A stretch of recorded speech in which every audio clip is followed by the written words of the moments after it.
You can't see me because I'm audio only. Yep, that's right. It's another episode of LOB Cast Wrestling, and on this week we are going to be talking about John Cena's final match. I am, of course, the voice of reason, Dave Stevens, and I am joined by my tinsel tag team partner, the man of the hour, Lee Hazel. Merry Christmas and Merry Christmas, everybody Yes, else. it's our Christmas episode. We've just been on our LOBcast Christmas do. And Santa's given us the greatest gift of all. John Cena tapping out. Yeah, John Cena. What, you think that's a gift, do you? Sir, unlike the rest of these cowards over the internet who have used this retirement tour to suddenly be, oh, we see the good in John Cena. We suddenly like him. I am Cena sucks. Then, now, forever. No, I do like John Cena, but my opinions of the finish have changed from watching it live, because I did watch that match live, to watching Monday Night Raw. But before I get into all that, we need to drink some more beer. We've already had some beer, but we need to drink more. This may be the tipsiest episode yet. Yeah, I mean, technically it's Lee's turn for beer, so we've just come back to your house and we just raided whatever you've got, I suppose, haven't we? Yeah. Which is weird shit still, because you drink weird beer. So we were drinking... This is Easy Living from Tiny Rebel, one of my favourite beer sellers. And this is just their nice little summery pale ale thing that they do, session pale ale. Very easy drinking. The summery ale for mid-December. Which I got specifically because they were selling it for £1 a can, because it goes off on the 18th and we're currently on the 16th. I'll tell you what, that's definitely worth £1 a can. There's plenty more where this came from, Dave. I will say, actually, that's not a bad little taste. And but see, the thing is, it's like, because I think a year ago when we started this podcast, I would have been like, that's dog shit. But I think I've just been subjected to all these like weird, because it's not even just the podcast people. Like when we go out, we've gone to like weird places that I have to drink. They don't drink.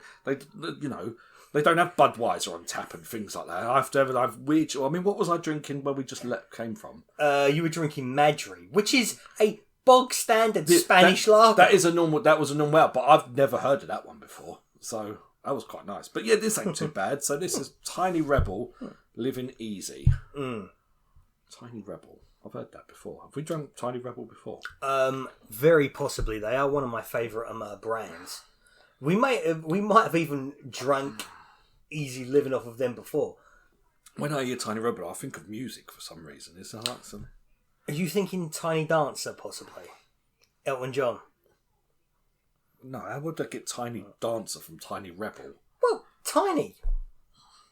I'm thinking more of the Rebel bit than okay. Tiny. Rebel. Bowie. Yeah, maybe. I don't know. Fuck it. Should we talk about wrestling? We've only been podcasting for 3.5 minutes. So, obviously, we're going to talk about Saturday night's main event.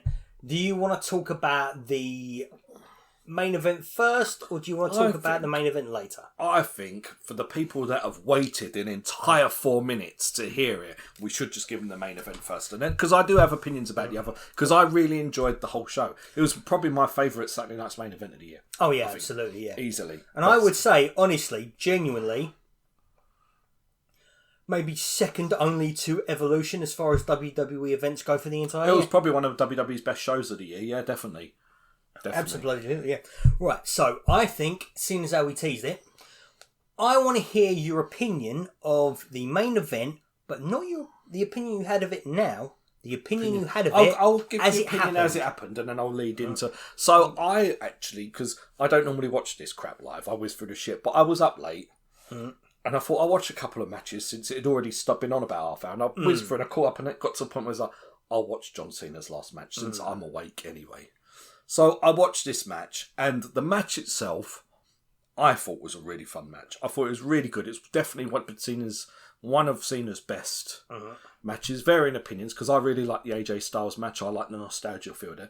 This was John Cena's hit. This was John Cena's hits as opposed to other people's hits. Yeah. I really enjoyed this match. As far as we go to Gunther winning, the actual result of the match, I always knew that Gunther was going to win anyway. It did not bother me, did not piss me off. The thing watching it live that did piss me off was the fact that it was the tap out that pissed me off. And I think that watching it live, I think he should have passed out. Yeah. Would have been the result I would have picked. So, I mean, it didn't annoy me. It's not even so much a tap out as well. It was like the camera angle. You saw that stupid little gimpy smile. Yeah. And then the most pathetic, wimpiest tap out there was. And I thought, what? It was so stupid. But, so that was my opinions of the show. Now I've seen Monday Night Raw, and propaganda has played a big... WWE's propaganda. Because they showed a fantastic video package highlighting the show.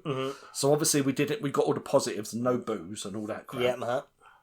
But it did show John Cena before he tapped out with the smile. It showed him it showed him kicking out at first, when he first got out, and then Gunther putting him back in. And then it went to a little quick montage of him bits of through his career, when you're seeing his life flash before his eyes. And then it cut back to the smile and the tap out. And in that context, it was like, oh, cool, that was the right decision in hindsight, but not on the night. And then obviously on Monday Night Raw, we followed that with Gunther's segment, and then it's just like, okay, now we can step back and I can see the bigger picture, yes.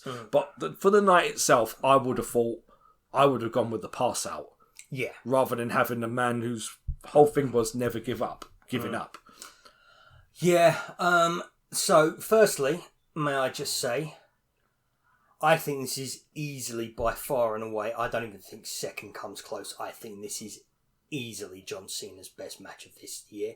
I think this blows all the competition away out of the water. You're forgetting R-Truth. Didn't everybody forget R-Truth until that I segment? I agree. I mean, to be honest, it probably was the best John Cena match, because the AJ Styles one wasn't a John Cena match, was it? Really, exactly, that was just a love letter to wrestling. And also, I was just a bit like, oh, a list of all of your opponent's moves, literally just one after the other, and there's no real storyline between the pair of you. It's just going to be you two regurgitating other people's moves. I was fine with it for the first couple of times, and then as soon as it hit Randy Orton, I was like, oh, you guys are just going to do this. This is what the match is going to be, isn't it? Yeah. Anyway, we're not talking about Crown Jewel. We're talking about Saturday night's main event. So, like I say, for me, absolutely by far and away, John Cena's best match of the entire retirement tour. The emotion, the depth, the crowd reaction throughout the night, the heartbreak of the final few moments. And I know, I watched that little smirk on his face as he tapped out. And the first thing that I thought of is oh, there is a man content with what he's done. He has decided to give up because he knows that he has contributed positively to professional wrestling and he can let it go. And as soon as I started hearing what other people were talking about, what that smirk meant, I was like, oh my God, this is going to be one of the most debated and misinterpreted. This is like wrestling's Mona Lisa. People are going to be talking about that smile and what it means for decades to come. But that's where I think the Monday Night Raw, the package on Monday Night Raw, really highlights what you just said. Yeah, and it kind of puts it into perspective. Yeah, so hopefully people understand what it means a bit better now. Although I will say, I think that maybe in this instance, the debate is more valuable to professional wrestling discourse than the actual answer will ever be. Yeah. But I mean, for me, to be honest, even though he tapped out, to me, it didn't bother me though, because I knew he was going to go out on his back, and it was more of when it happened. It was more like, oh, he tapped out. Oh, okay, that's interesting. Yeah, do you know what I mean? Not like boo or this is BS or. It did not feel like a big climax to what should have been the most climactic moment of the entire year. Yeah, especially that's what I mean. Especially when you just saw he's in a headlock and he's smiling and he just gives a little tap, and I thought, what was that? The entire wrestling year has been leading up to this moment, and it maybe should have gone down with a bit more pizzazz. Yeah, I just thought, but yeah, it's just weird because how I felt today watching Raw now I've watched Raw, I feel completely different about it to how I felt. Yeah. Which, by the way, guys, full disclosure, this is being recorded on a Tuesday after work. I have not had time to see Raw today. Raw, yeah. But yeah, I mean, yeah, the package and we had a Gunther promo where he basically, because even watching the thing on the night, it seemed like all the heat was on Triple H. While watching Raw, the Gunther got the heat. Yeah, and it was good. It was good, and that's what I mean. But watching the video packaging and watching Gunther come out and get the heat and the promo, you think, right, it makes sense now what they've done and why it's. Now I will say, so you always said all along that you think that John. Oh Christ! Oh, he's burping. Sorry, guys, we have been drinking quite a bit today. Yeah. A little more beer, that'll sort that fire out. So, you have said for quite a while now that you absolutely believed wholeheartedly that John Cena was going to lose and, put the other person over, go out on his back, pass the torch to somebody else. And I have told you for ages that I absolutely did not think that was going to happen. No, you thought that him losing was the right decision, but you thought that they weren't going to make the crowd go on. And this is the thing. Considering the moment and the crowd reaction, I think we were both right. Because you got the result correct, but I also got the reaction correct. Because the crowd did not like this one little bit. And I said to you, and I didn't even realise how expensive the tickets for Saturday night's main event were. When I think the cheapest was about $300. The cheapest ticket for Saturday night's main event to see John Cena's final match was $300. I know people who were sat 3 rows from ringside. They spent $30,000 per ticket. But also the reaction. Do you think reaction would have been the same had he passed out?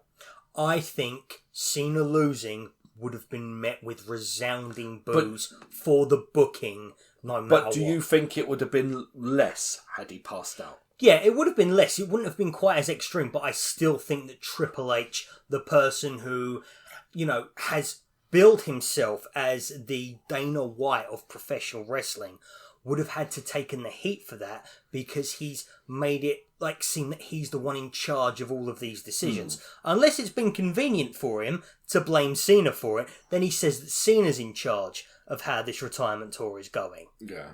Well, it's politics for you. Yeah.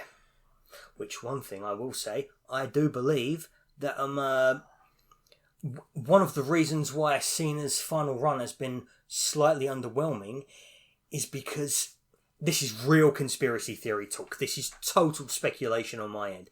But you know how Triple H has been involved in the development of a lot of up-and-coming stars over the last decade? And about how his father-in-law, Vince McMahon, has pretty much taken a massive shit from a great height on top of all of them.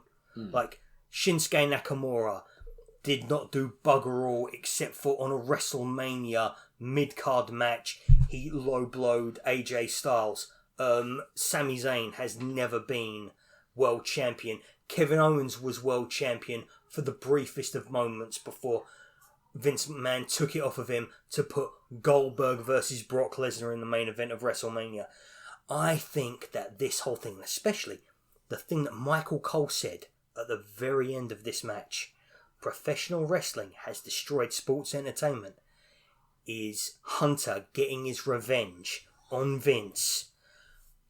For shitting all over his... Yeah, burying the last great Vince guy for Vince burying all of his guys.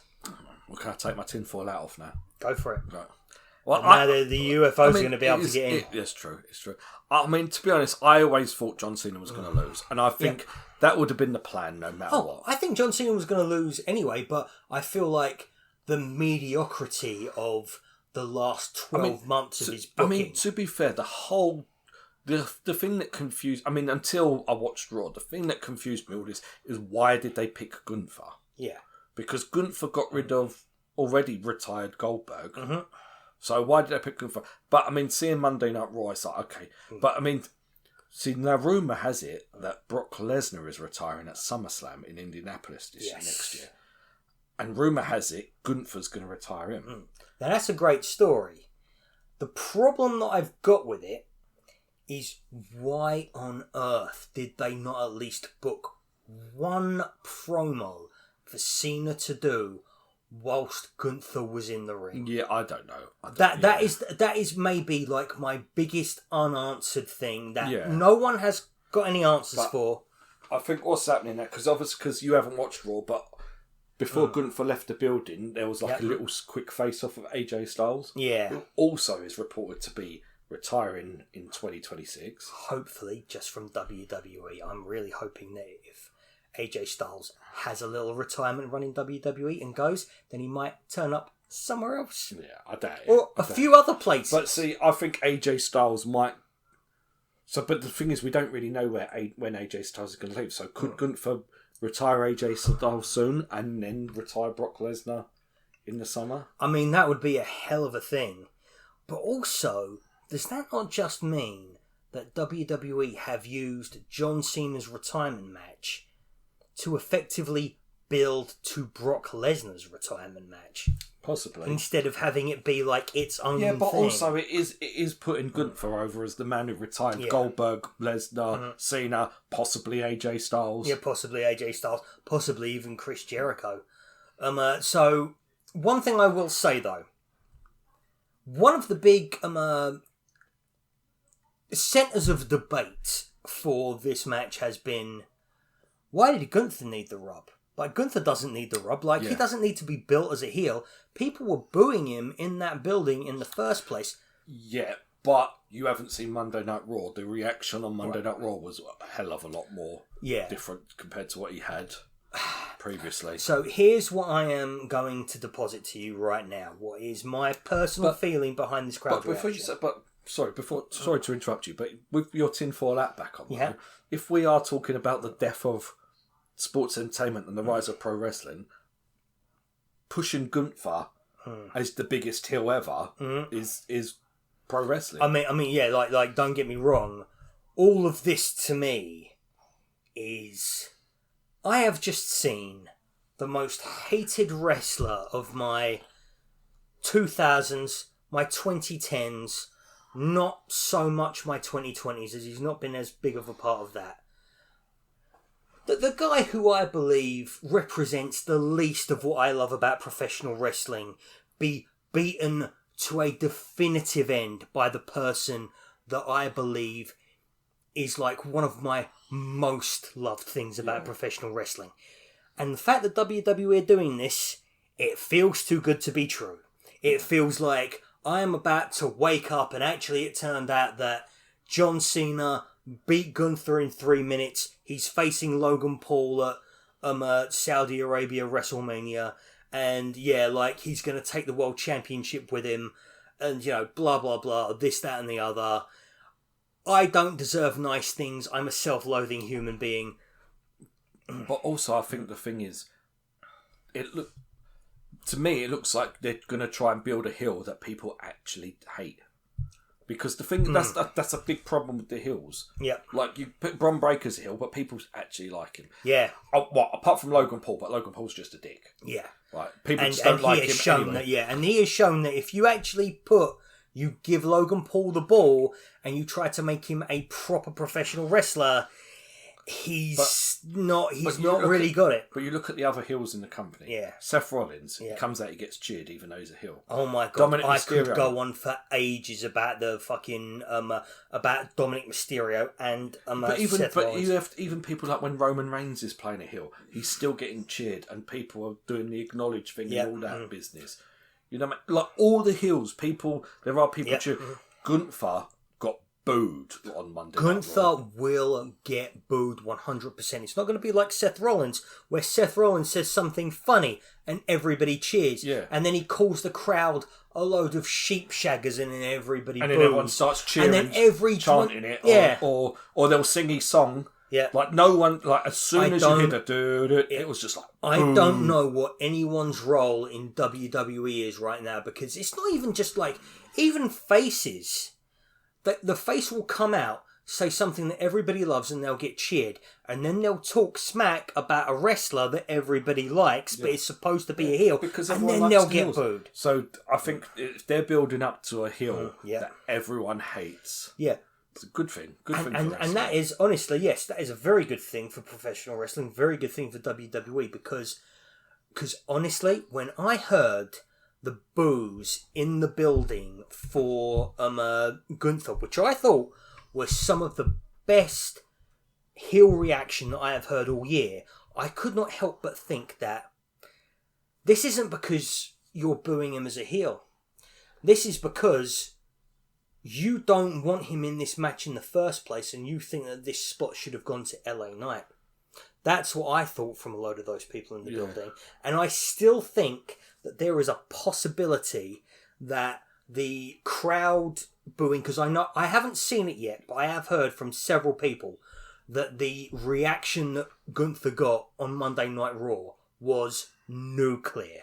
It was. Absolutely nuclear. I mean, it was, when he tried to speak, it was like, remember when Dominic Mysterio was getting drowned out? It was like that. Oh, wow. That's fantastic. That's brilliant.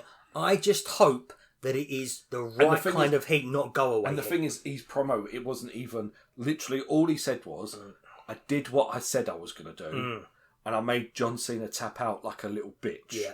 And that was it. I've also seen the bit where he drives away in the car and waves he does the "you can't see me" to AJ Styles. That's pretty much all he done. Yeah. He left, everyone's booed, and then he got back in the ring and everyone booed. He did the pose on the thing, and then he got up on the announce tables with a microphone, and all he said was, I made him tap out like a little bitch again. Oh, it was great. It was perfect. He didn't I heard that he did the Jey Uso thing of like he ran it back as well. Yeah. It was one of the best heel things I've seen in WWE for a while. It was so good. Yeah, and if so, that is brilliant and that is fantastic. I just sincerely hope for Gunther that it is not go away heat like I am kind of suspecting it is, because you've got to remember, it didn't come up from what I watched. It didn't come across as go away heat. So the first anniversary show of Raw being on Netflix is happening, I think it's on the 5th of January. Yeah. And as of a week ago, and this might have changed drastically or dramatically by then, they've sold less than half of their tickets. They would never have struggled to sold for an event like this before. This has been a massively disappointing show. I am very much hoping that this turns around. Then again, to be honest, are WWE's ticket sales that good, or have they only just been boosted because of John Cena's retirement? I mean, that is the problem. That is the thing that I think. And if you have really sincerely pissed off John Cena's most fervent fan base, which is as a company, that is your most hardcore fan base. If you've really pissed them off like that, that is bad news for your company. I mean, I'm intrigued to watch, because what I saw at the big... I mean, the rest of Monday Night War wasn't anything really to write home about. No, I heard the Punk promo. Oh yeah, that was fun. That was fun. It was a bit more of the old... We've had a bit too much of corporate CM Punk recently. Yeah, it was a bit more of old CM Punk, to be fair. But anyway, we are talking about John Cena. Did you see the bit after the match where Cody Rhodes and CM Punk put the belts over his shoulder? Yeah. Did you not think that Cena looked incredibly awkward in that moment? Like he was like, I wasn't expecting this, and I don't really want this to happen. I think he was just planning on just leaving. Yeah. I think that people told CM Punk and Cody Rhodes to do that almost as a surprise to him, and I'm not sure that that's the way or at least he wasn't expecting the boost. I think they did that to try to turn all that, because they probably knew the reaction was going to be bad, and that was the way to then get the crowd to cheer again. Okay, because simple. Yeah. It's just let's just give him some belts and let him pose. Hogan got a pose. Yeah, Hogan got a pose. I mean, and this is the big thing, for me, that crowd and that reaction and stuff, it was like, it's such poor timing on WWE's part to do the two things that everybody wanted Cena to do in 2008 to do it in 2025.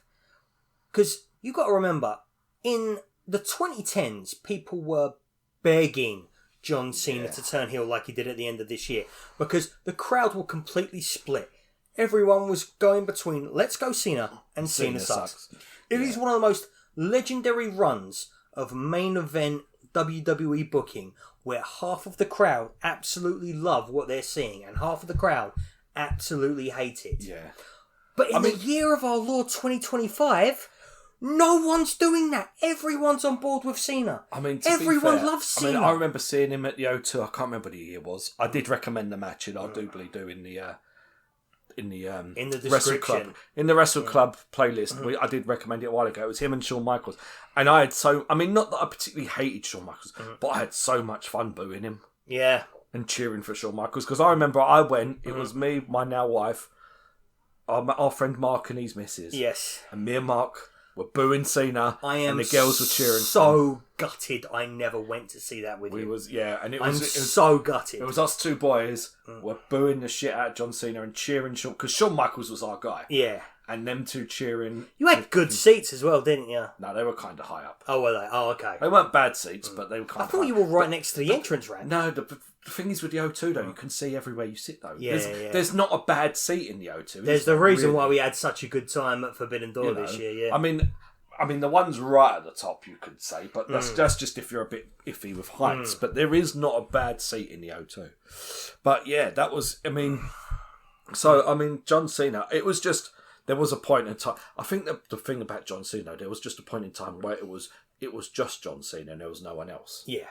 And there was no one else, there was no decent heels, I think it was like that big run with John Cena, Randy Orton, and stuff like that. Like John Cena and Umaga. Yeah. Because I wasn't a big... I mean, I don't really want to speak ill of the dead, but I wasn't a big fan of like the John Cena Umaga stuff. It was like, why is Umaga in the main event program? Yeah. I will be honest, I actually have like really massively come around on Umaga. And I don't know whether it's like, maybe it's the fact that they passed away, but as a big heel guy... He was actually really quite good. His wrestling was good. Yeah. I just didn't like the character. It's there was no point did I believe that character was going to be the main event. Oh, right. Was going to be a champion. Which, I will be honest, probably because it was like the tribal gimmick and he didn't speak and he had that, his manager was good fun. That Armando Hondra, I can't remember his bloody name. Yeah. It was like the stereotypical Cuban... guy, weren't he? Do you remember? God, yeah. Do you know what? I've completely Mandela'd myself there. I thought that Eric Bischoff was his manager. Was that ever the case? No. Was that when Eric Bischoff was the GM, and that was before he was Umaga though, wasn't it? When they was like 3-minute warning. Oh, when it was like Rosie and the other one. It was 3 minutes. Jamal and Rosie or something like that. Yeah, because he was Jamal, wasn't he? Yeah. Yeah, they were 3-minute warning. Because that's the one where they came out and they'd attack the two hot lesbians and things and ridiculousness like that. Because you had just two girls come out and they was credited as... God, it literally came up on the name bar, didn't it? As two hot lesbians. Yeah. Oh...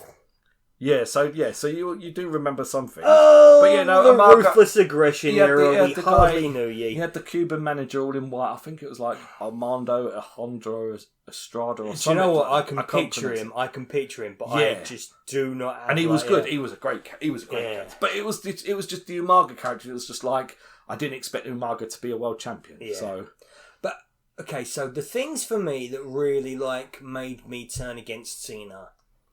Obviously, the Nexus.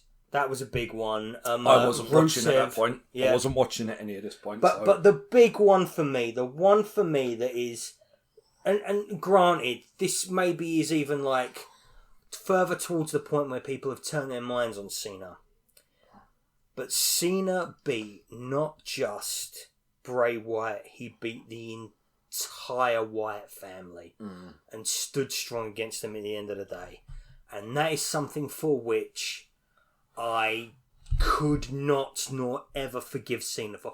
I think Yeah, but was that Cena's choice or was that someone else's choice, though? Don't matter. Yeah. It don't matter to me. Like, he's the one who's gone over. He's the one who's reaping the benefits of it. Yeah. He's the one who's getting the money and this, that, and the other. As far as I'm concerned, and when we boo WWE and when we boo AEW and a lot of promotions, a lot of the time we're not actually booing the people. We are booing the booking. Yeah. That is a we do cheer for people. We do cheer for wrestling sometimes. No, but see, because it was around like late 2009 where I stopped watching for a number of years, so I missed all that really. I did get a lot of Cena Winslow because I remember a lot of the stuff with like Cena Edge and Edge was my guy. I loved the Rated R Superstar stuff. So see, for me back in the day, it was like I was a Batista guy. And so when I was watching Cena's Uprising, I was like, he's good. He's no Batista. Yeah. And then to see him eclipse Batista. Yeah, but that's what I mean. They were on different shows for a lot of the time. But also, you've got to also remember that Batista is about 10 years older than he is. Yeah, they were on different shows. Yeah. Batista's like knocking 60 right now, I swear to God. I know. But anyway, should we... Actually, since we've been talking about some history of John Cena, should we do our Wrestle Club recommendations? Yes, we shall. So what we'll talk... So quickly, last week... What did I recommend to you? I think I recommended a Kenny Omega John Moxley match. Didn't I? That was it. Yeah, it wasn't the It was the Full Gear match. It was the first Full Gear match. Yeah, the one where it was like there was the table of mouse traps and stuff like that. I think they brought out for that. Yeah, one. They had a load of they had a big barbed wire contraptions. Table. Yeah. Fantastic stuff. Absolutely it's phenomenal. One of my favourite AEW stuff. But you recommended me a match between Eddie Guerrero and John Cena in a parking lot brawl on SmackDown. Yeah. That was fun. Yeah. That was so much fun watching that. Wasn't it? That's the brief... Because you recommended it and you was like, I don't really remember if this was good or not. Yeah. It was good fun. It was just stupid. I watched that match back before I watched the match that you recommended me. Yeah. Just because I was like, I don't know. This one might not be great. But yeah, it was really fun. It was good fun. It was good fun. It was actually. It reminded me of like some of the AEW parking lot brawls they've done. Yeah. Like some of them have been really good. So the one that I was thinking was Santana and Ortiz, Proud and Powerful versus the Best Friends. Best Friends, yeah, exactly. Yeah, that was a great match, by the way. If you guys want to go back and see that, but yeah. So for this week, I'm going to recommend a match. I was humming Naren because I can't find it on YouTube. But it is on Netflix, and you might be able to... If we find it somewhere, we'll link it in the doobly-doo. Yeah. But I'm thinking... My recommendation is John Cena versus Rob Van Dam at One Night Stand 2006. And not because it's Timothée Chalamet's favourite pay-per-view. Yeah. No, so for me, the reason why I picked this one for John Cena is because this match is when... It's a bit weird. Like, this is where I thought, okay, John Cena's like... I like to boo him, but he's got my respect for this. Because to come out in front of that crowd and perform and fight in the crowd at one point, like, because if you watch this match, there's probably about 15 minutes or so before the match even starts, where everyone's just booing him. They're throwing his t-shirt back at him. They're swearing, and he had to walk out in front of that, perform the match. They brawled in the crowd as well, like that took some balls to brawl in the crowd on that crowd. And then obviously Rob Van Dam won. Rob Van Dam was my guy, and he won the belt. And then he fucked it up a few months later. But that's another story. Weeks. But it weren't months. It was weeks. The match. The match was fine. It was more the everything surrounding the match. For me, Rob Van Dam winning the title is one of my favourites. But it was just this match is where I was like, okay, John Cena's got my respect for like. Look, I might hate your character, but you've just done something that I don't think anyone in that locker room would have done. You just stood in front of it was Philadelphia. You've just gone out in front of Philadelphia and faced off against Rob Van Dam and brawled in the crowd. Yeah, and there is only one time I have ever been convinced. This was the best heel performance of John Cena because he had to work heel in this match. So much better than anything he did in 2025. Yeah. I mean, and let's face it, that heel like that performance in that match is so brave, but also just one of the most unbelievable things you've ever seen. It is literally the only time that I have ever seen a "if so-and-so wins, we riot" sign, and I was genuinely concerned that the people might riot. Yeah, that would have happened had he won, I believe. Yes. It was a tremendous night. I mean, because I loved my ECW anyway. Rob VanDam was my guy. He totally deserved it. Absolutely, yeah. It was so good. Yeah. So good stuff. So, for my for my Wrestle Club recommendation, I was actually thinking of something else because I just wasn't thinking in the You wasn't thinking on theme. Not on the theme spirit at all. But then when we started talking about this, because we met each other before we came along, I was thinking to myself, wait a minute. John Cena and Sami Zayn had one of the better John Cena matches of the last year.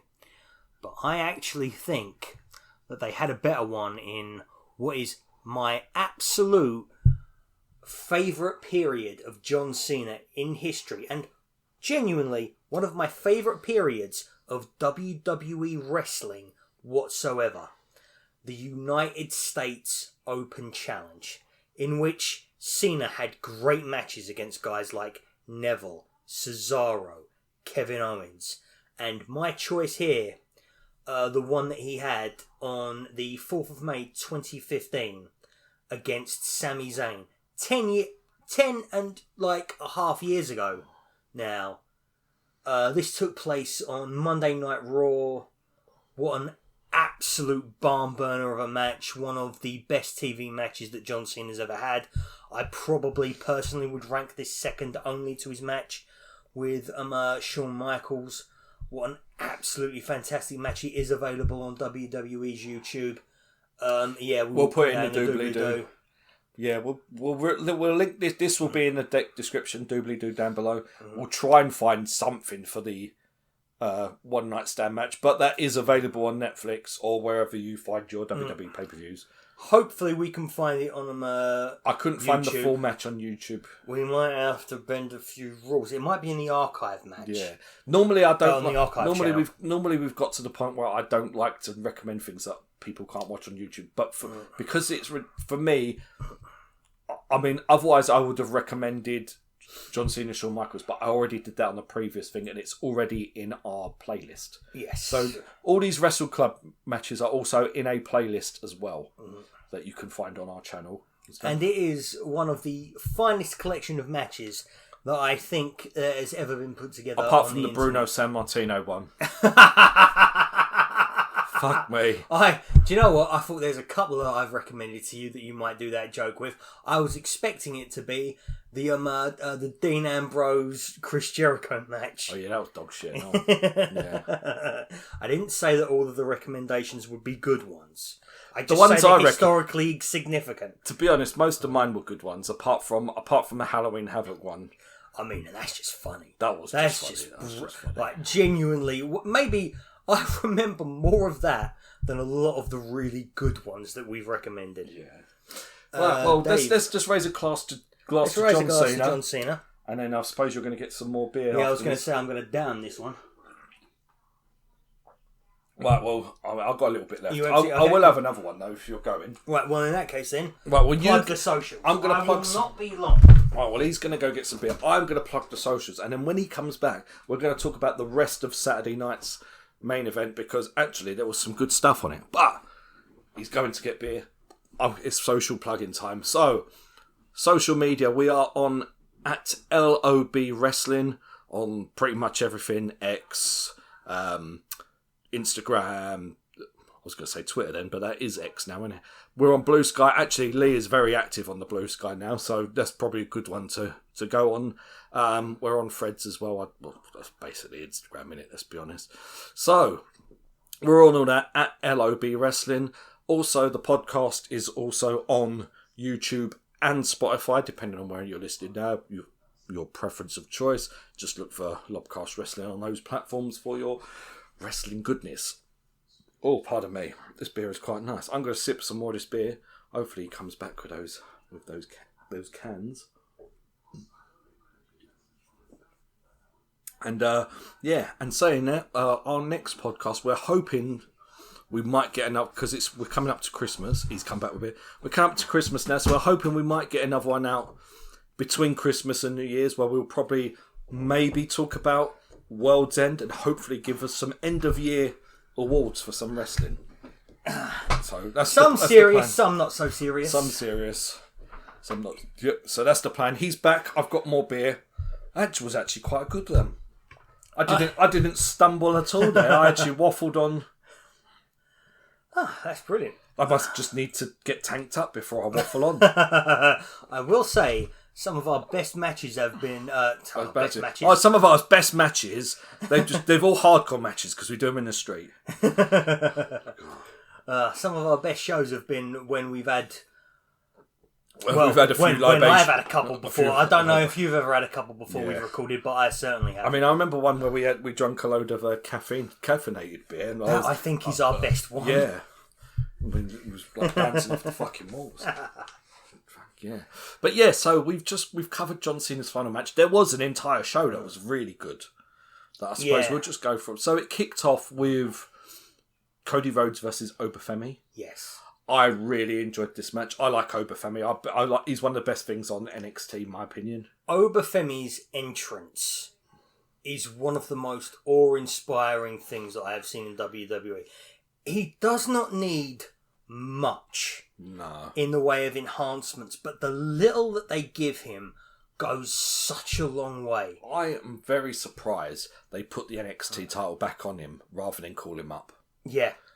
I get the feeling I think he's ready for call up. So a lot of the problems that I'm seeing with WWE right now is that they're saving a lot of their big moments for so they could be doing so much more with Bron Breakker right now, but they're not because they want to do everything with him on the cusp of WrestleMania. Yeah, WrestleMania or on this Netflix special that they're going to do. Exactly. And it's resulted in him having to do a lot of waiting around, which has, frankly, made him look like a bit of a cuck.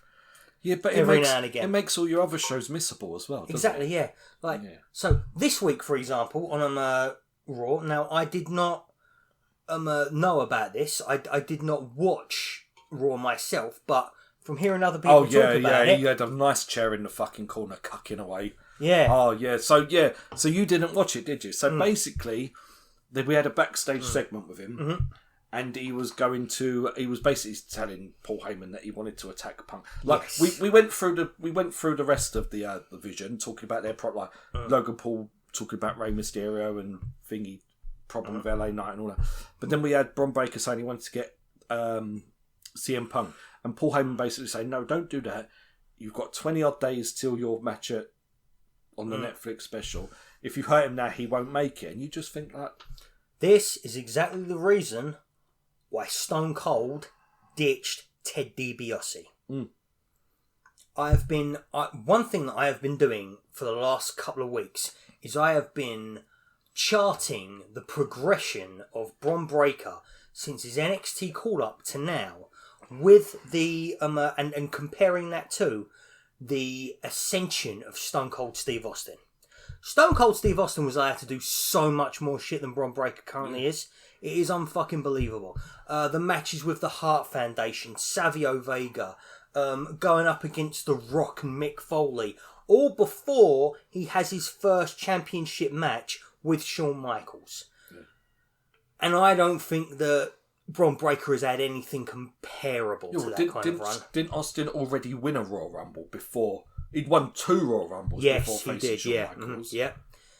He won them at the night. I don't know whether or not the 1997 one was actually that planned, though. I've got to say. Yeah, but I think I can't remember the story because he won that and then he went on to fight Bret Hart, didn't he? So, yeah, I don't know. I can't remember exactly what happened. It was a long time ago. But at the same time, Stone Cold was able to have so many more memorable moments than Bron Breakker currently has. And bringing this back to Obafemi, we are hoping that Obafemi gets the more Stone Cold treatment rather than the Bron Breakker treatment. the slow burn, the slow, like, a simmering on the surface. We want him to have that stone cold, here is a bunch of established guys, you're going to fuck up the lot of them. The Brock Lesnar build. Yeah. Here are two guys who are massively established within our singles competition. You're going to fuck them both up at the same time. You're going to be WWE champion within 6 months. Mm. That is the way you build up stars, and he is a star. See, the thing is, you don't need to put that, to do that. But the thing is, why is... I can understand maybe wanting to put the title on him at something, a big show, but why has he not even had a title match? He could have had a title match and lost it. Yeah, Stone Cold, once again, had title matches and lost them, but he still had them. Yeah. So I don't know what's going to happen on the 5th of January. I don't know if he's going to beat CM Punk. What I've written is that from that CM Punk match up until WrestleMania, this run needs to be legendary. I think what's done it is the fact that Seth... See, the thing is, had Seth Rollins still been there, I can understand the slow burn of he's just... Seth Rollins is the champion, taking the spotlight, and then we're going to get the turn. But because Seth Rollins got injured, they should have struck. There was no reason why Bron Breakker wasn't... The thing is, Bron Breakker should have even... Why was Jey Uso fighting CM Punk? Yep. You didn't have to put the title on Bron Breakker, but he should have been fighting for it. Yep. He just gave the belt back. Yeah. Fucking cuck. But anyway, we'll get back to the Oba... We're going off topic. We're just saying that there's parallels between the two things. With this Oba Femi match, I really liked it. WWE always do good with big men.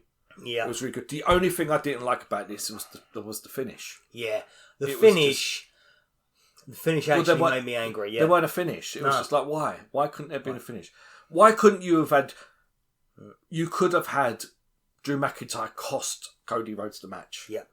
So basically, what happened at the end of the match is that Drew McIntyre, the person who's currently facing Cody Rhodes, interferes in the match, beats up Cody Rhodes a little bit, effectively makes Cody Rhodes the winner of the match. I don't care what he's the one who's been the recipient of the outside interference, which means that Oba Femi has lost to Cody Rhodes. Yeah. But the big problem that we have with this is that the pair of them dispatch Drew McIntyre without any, with ease. Yeah. They get rid of him from the match. Cody Rhodes then gets both the NXT Championship and the WWE Championship, and him and Oba Femi are standing in the middle of the ring with all of the crowd chanting, "Restart the match," or 5 more minutes, whatever it was, and you could see them both looking at each other going, "There's no reason we shouldn't restart this match. Yeah. You look fine, I look fine. How are we going to pull this off?" And then they just hold the titles up. And they just hold the titles up and they don't even bother contextualising anything. Because I would... If it was Cody Rhodes got attacked and but the referee didn't see it. Yeah, Matt. And maybe Oba... They could have just done it where the referee didn't see it, Oba Femi didn't see it. Yeah, Matt. No one knows what's... And then Oba Femi wins the match. Yeah. Or at the very least, have it so that Cody Rhodes is taken out on a stretcher or something to give him at least the appeal or the illusion that he's not going to be able to do anything. Yeah, that's the only thing. But the match was fine. Mm-hmm. Then we was followed by Sol Ruka versus Bayley. Another match I really enjoyed. Personally, I think out of the 3 NXT exhibition matches that we got today, this one was the best showcase of the I really enjoy Sol Ruka's work. She's just completely different to anyone else on the roster. Just some of the moves, that finisher of hers, when it's done, sometimes you can see that the person is struggling to get into position for it. But when it's done right, it's one of the best finishing moves. And some of the moves on it, like the cartwheel DDT off the ropes and things like that. It's just great. She is so good. I think she's another one that's ready to go to the main roster. She has that X factor that WWE are always looking for of their big stars. Yeah, she looks like a star. Yeah. She acts like a star. Her moveset is great. And it's also, she's unique. Yeah. I can't, There's no one else like her. There's no one like her.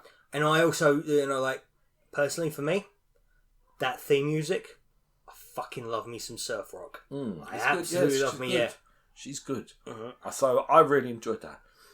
And then we had another, this was great as well. And to be honest, normally, I have to admit, Javon Evans and that Leon Slater, I fucking hate them.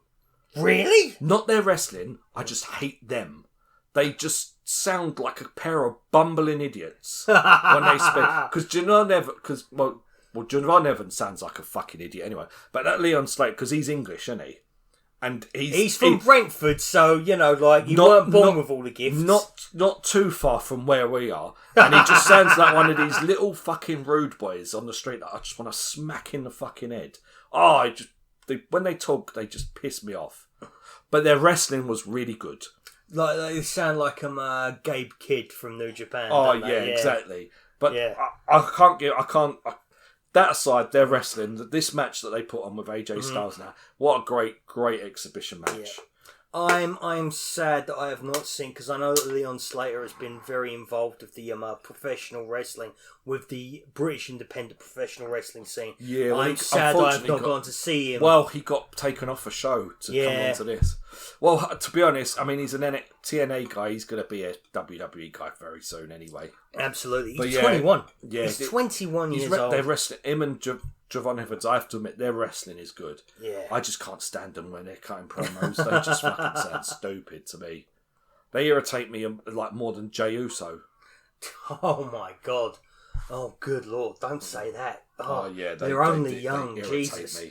He's had fucking 30 years. I mean, Javon Evans is bad, but that Leon Slater, because of the British accent. We were a bit closer. Because I have to admit, even Will Ospreay used to do our heading when we first heard him. Oh my god, Will Ospreay to me sounds like the kind of dude that is having an argument with a barmaid in Spoons on Tuesday evening because she won't keep the bar open past 2:00 in the morning. Do we need to clarify what Spoons is? Weatherspoons, the pub where all of the drunks go. It's a chain of pubs. Yes. Well, that serve cheap beer. And it sounds like low wages. Yeah. And Will Ospreay sounds like he spent his entire youth in the back of one. Yeah. Yeah. I mean, it's like that. All you can hear is people talking in a Spoonies because they won't have a music license. Yeah. Because that's how they keep the prices down. That's how they keep the price down, because they don't have which is fine music. Because I've got Bluetooth headphones. Yeah, I mean, it's bit. Mind you, carrying a pint on a Tuesday. Was it Tuesday? When was it? Carrying a pint was like $5 or something stupid. Yeah. Fucking hell. God. Spoons. Somewhere you can have a few beers and beat your wife and no one fucking bat an eyelid. Oh, Jesus Christ. That is not behaviour that we endorse. I didn't say I endorsed that behaviour, but that's Spoons. That's Spoons. I mean, to be fair, that was probably. If you go to Spoons and there ain't a crackhead in the corner. Yeah. You're in a bad Spoons. Yeah. And just make sure you don't skip leg day, because if you need to go to a toilet, it's up fucking 16 flight of stairs. There is. You've got to go to fucking Narnia to go for a piss in Spoons. You need to have a ball of twine and give it to your friend so you can just find your way back. You need to have a pocket full of breadcrumbs. You need to have an enchanted compass. Yeah, to get fucking Spoons. We have gone off the rails on this one. There was more stuff on this show. So we did have an impromptu segment with The Miz and Joe Hendry. And we've got to talk about AEW after this thing, because I refuse to end on this. Well, we did have an impromptu Miz, Joe Hendry and R-Truth, which was quite fun. Yeah, no. I won't really go more into that. It was just good fun. For Cena's last show, it was good to have them involved. No Randy Orton, which was a bit annoying, but still. And then we had... No, that was all the matches then, wasn't it? That's all of them. And in AEW news, Speedball Mike Bailey had a fantastic match against Carl Fletcher. He did. He absolutely fucking did. That was it. Speedball Mike Bailey. I'm coming. He's one of my favourites. He is.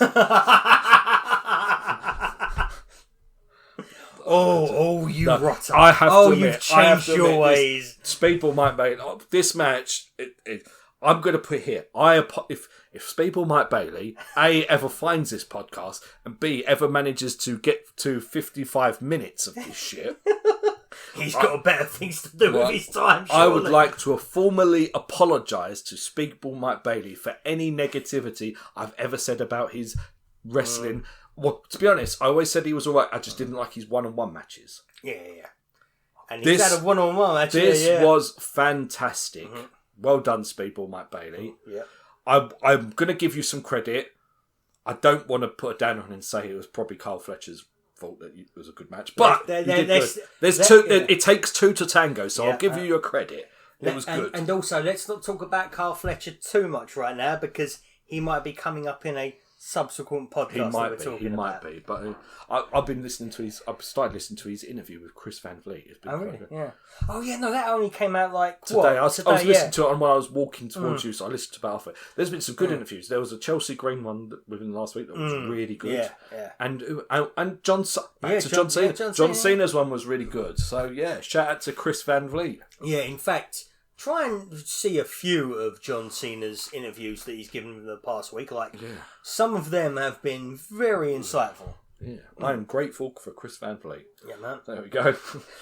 Also, the Babes of Wrath beat Tony Storm and Babes of Wrath for the first time. Oh, it was fantastic. I fucking love the fact that they are the first. And I was sat here thinking to myself, right, there's only one reason why Tony Storm has dropped the belt to Chris Statlander.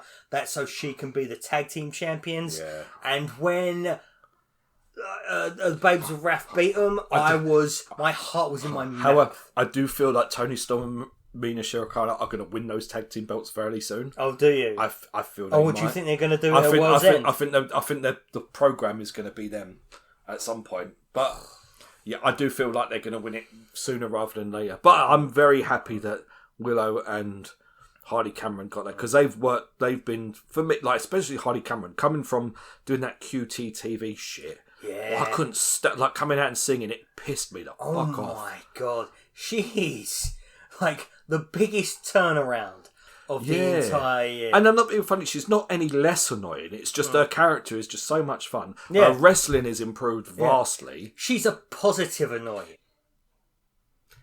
Right, everybody, sorry about that. There was a technical glitch there. I know we strive to bring you this unedited, but unfortunately my machine was doing the editing there for me. Yeah, it just fucking turned off. I think my solid state drive ran out of room with all of the other projects that we've got on this thing. So yeah. Oh, well, I mean, to be honest, we've talked about Saturday night's main event. We briefly talked about AEW. I mean, it was definitely a Saturday night's main event show, but we had a technical glitch. Fuck it, it's Christmas. That's the excuse I'm using. And if you've made it this far, thank you very much. Don't forget to like, share and subscribe and all that shit. And have a Merry Christmas, everybody. Hopefully we'll see you before the new year. And until we see you again, then see you again. Or you can hear us. I'm talking shit now. But fuck off. John Cena sucks. No, we don't. No, don't do it. John Cena sucks. I said the fuck